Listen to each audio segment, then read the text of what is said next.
This is a 40,000 square foot dormitory that's being built in Emory, Virginia, the Emory and Henry campus. And the neat thing about this is that this is on the quad, and the first building on the quad was built in 2010, and it's built 4 stories, modular construction on concrete, basement, ugly Virginia colonial architecture, just like you would expect. And this building, which is now being built on the quad right next to it, is just a few thousand square feet larger, same design, same construction techniques, built the passive house, but it should save about 60% energy. And we're going to have a twin study. Now we have 2 buildings side by side, same construction, same population, same climate, no more theoretical baseline, right? So to me, this is really exciting that we're going to have that. I feel like if this does 50 to 60% energy savings, when you see the price on it later, we'll talk about why this is so amazing. But if this does this, we can change that building type the way all you got to do is spread the news. I mean, there are people going to come out of the woodwork for that, right? So these are some stuff that I've worked on this year. We've done the Near West Theater, which is a 20,000 square foot assembly building.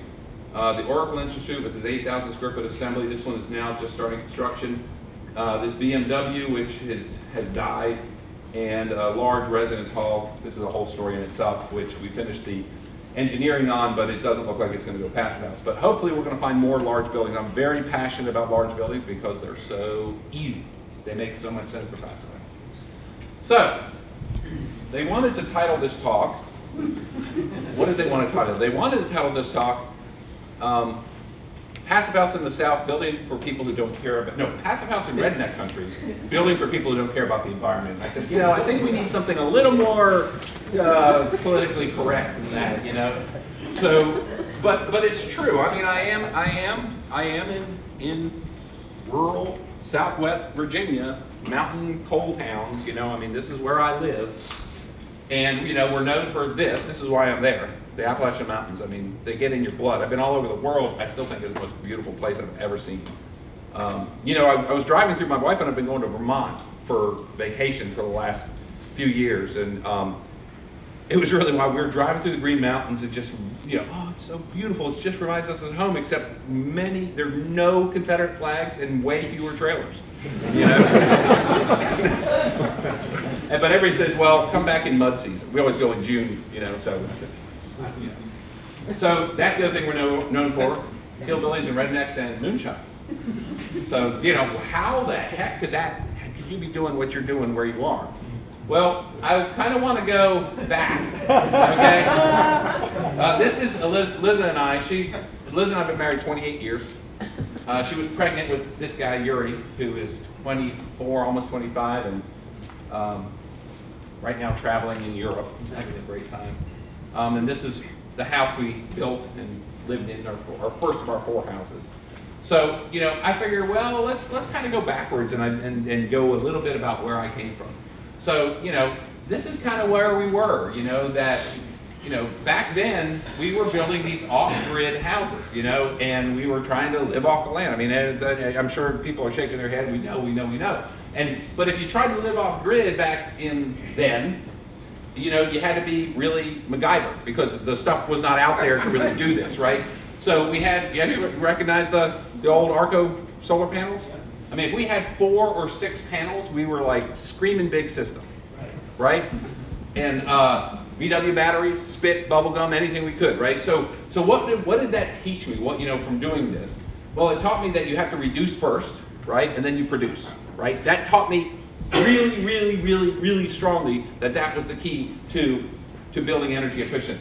And the reason, or how we got there was, we used gas appliances, wood appliances, we used propane refrigerators, wood boilers, we use gas lamps in some houses. We use the old DC bulbs from cars. Mark's shaking his head. Our MacGyver solar heaters. I can't tell you how long I tried to build a thermosiphon solar system.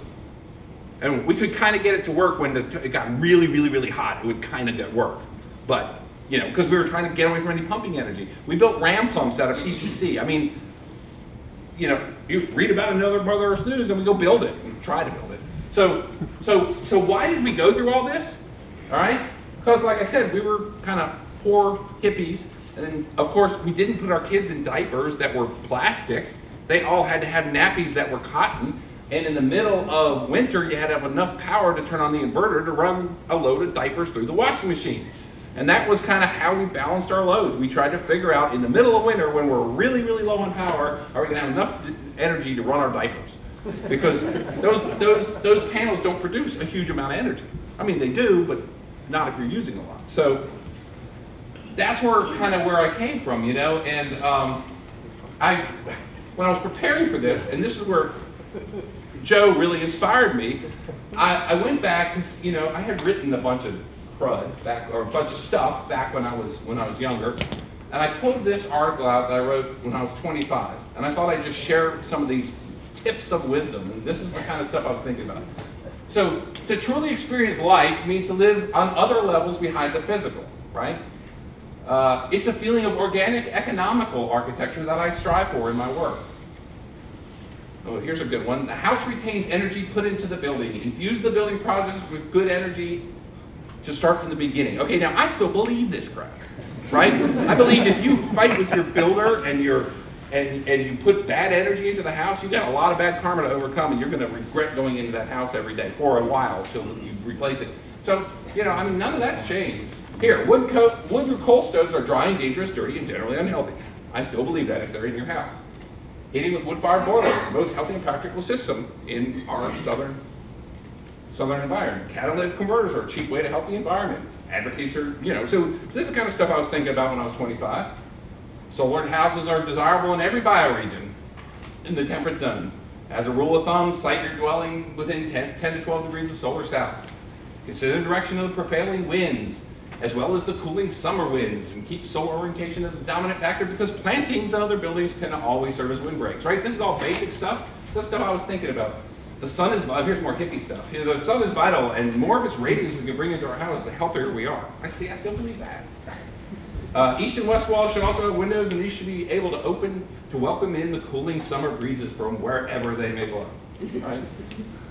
So this is a big deal. We had a whole little, we actually lived on a commune. Well, my wife and I, that house that you saw there was on a commune, and that's where we had Yuri, midwives at home, you know, we did that with all our kids. So, but we had a group of women that we made window quilts. That was one of our little cottage industry, was making window quilts with reflective interior liners, and you know, I mean, they were cheap, easy, and boy, do they work good. So then I talked about foundations. Couture is the bioregion that we're in. The best foundation is masonry, but, and this, the time-honored couture tradition is debarked winter-cut black locusts, and I can tell you those work really great. It's a very effective method to begin a structure built to last 30 years. And then here's the dig. This still would outlast most of the suburban houses constructed today. I still believe this. I strongly believe roofs should not be flat and couture. Even soldering should have a slope for drainage. Right? I hate flat roofs. Eventually, flat roofs eventually leak. No mincing words there. Soapstone is the best flooring material for solar storage and radiance, right? Because it's very transparent. It sucks up the heat and spits it right back out. Then we have local quarries. An outdoor kitchen, sleeping areas, living areas can be used most of the year. Now I live in a really nice house that my wife and I built. We still have an outdoor sleeping porch. You know, I still believe this stuff. We still have an outdoor kitchen for summertime. Well, really, it's a 3-season kitchen. The more exposure to air and weather a person has, the more vibrant and healthy that person's life will be. So that's the kind of stuff when I was 25 that I was thinking about, right? And this is the kind of stuff I was doing, right? The house that you saw, that I showed you, that we were living in, we built for $3 a square foot. $3 a square foot, right? And a buttload of labor. But what we did was we used local materials, okay? And where we were, Floyd County, Virginia, the population had been 3 times what it was in the 30s. The population was 3 times larger than what it was. So what does that mean? A bunch of empty houses, right? So most of that house was recycled from other houses, down to the insulation, rock wool from the 50s. The roofing was metal roofing that we pulled off of old houses. The stairway came we cut it right out of a house and just plugged it right in. Most of the flooring, I mean, most of the stuff there, if we didn't scavenge on the land, we scavenged it from the local building. You know, people were more than happy to let us take down their houses. Now, it is a lot of work, but it was $3 a foot. Oh, and here's one of my favorite hockey things. I recommend the use of passive solar composting toilets. We actually built these. They work. Glorified outhouses, but they work. Combine that with a gray water irrigation system, get your liquids out. Oh, and this is my prediction of, okay, time is coming when many families in Katua will handle human waste in a methane digester, and it may take the impetus of economic collapse, which guess what? We're maybe really close to that now. Septic fields and waste treatment centers are barbaric technologies that should be phased out in favor of cleaner, better integrated systems. See, I still believe that. So, then I talk about water supply. So gravity flow from a spring above a building site is ideal. Water from a well or other source below a house can be pumped to a large reservoir above the dwelling to create gravity flow. Electric pumps run by AC from the power grid are the least desirable way to accomplish this. Electric pumps powered by solar cells are better, but they're still high-tech solutions and they depend on a high-tech future. So some other systems are ram pumps, micro hydro, wind-powered DC systems, wind-driven compressed air, and my personal favorite, the bicycle-powered water system. We actually had one of those. We would pump up, we had a tank up in our house, we'd get on our little bike pump, fill up our little 30-gallon tank, and we use a 30 gallon. So that's me, right? I've totally exposed myself to you guys. Nobody's heard this before, right? I feel like I'm coming home to family, people understand me, but that's me right now. So that's where I came from. So when I came to Boston for Passive House training, and I sat in a room with 25 other people, and these people were talking about the kinds of things that I had thought about for 25 years, I had felt like I had come home. Because for 25 years, I was like the super weird guy out on the fringe that nobody wanted to listen to, right? Even like, I built a house for a doctor that's an off-grid house. We built it about not quite 20 years ago. But, you know, he was like out on the fringe because, you know, he sought me out. I mean, most of the people didn't care, they don't care. They think what I'm doing is subversive. So that's why I'm so excited to be here. So that's my introduction. And let's talk now about getting passive houses built. So in the US, the quickest, most direct way that we can get the kind of energy efficiency reduction that we need is national legislation. If we I've been saying this for years, legislate it and it's done. But we all know that Washington is broken and it ain't gonna happen, right? So the second way that we can do it is through state adoption. And you guys are way ahead of the curve here with this, but imagine in Virginia. So this is the way it works, right? We got the ICC code books, and right now it's looking like 2018 will be about passive house level of code, maybe if we're lucky, and that means maybe adoption by 2021.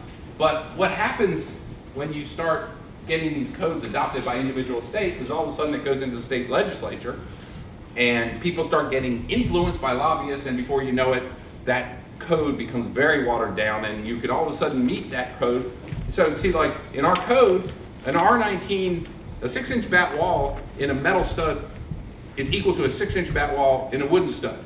And we all know there's a huge difference in the performance of that wall, but our code is prescriptive, right? And you know that if we depend on the code to get there, we're never going to get there. So for me, having learned the hard way that I can't sell this concept of energy efficiency either because of the environment or because of global warming or because of interior comfort. I mean, people just don't buy it from me. I knew that the only way that we were going to get there, and I still maintain this, is by market adoption. And Dr. Feist said this at like 2 or 3 conferences ago, and I think it was one of the best things that I heard him say. Investing in value instead of energy and consumption requires little financial efforts, but creativity and intelligent solutions.